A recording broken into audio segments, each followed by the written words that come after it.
In today's episode of the Firefly Flash, I would like to talk about exposure. Exposure in the sense of we as adults have control over what we offer our children to play with. Hi, Nicole Root here from Explorations Play Studio located in Charlottesville, Virginia.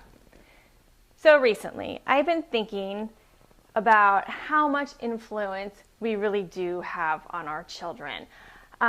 When they're so young, they really are like little sponges soaking up everything that's in front of them. There's no deciphering about what's high quality or cheap, good or bad, appropriate or inappropriate. They don't know. They just have this trust that the caregiver knows what's best for them. And if you think about it, that's a lot of responsibility on our part. Ironically, I spend much of my time helping parents understand the importance of letting go of control, following their child's lead, and honoring their own agenda.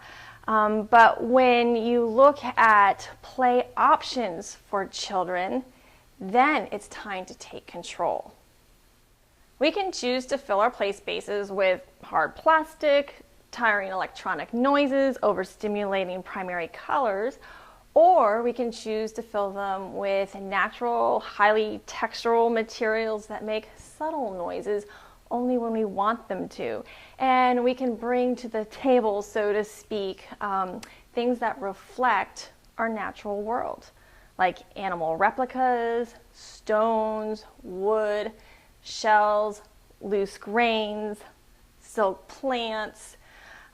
Children will explore and discover with whatever's in front of them. So what's it going to be? Also, exposure brings about awareness. If they are exposed to something, they are more likely to be more aware of it, more conscious of it when they're out and about in the real world.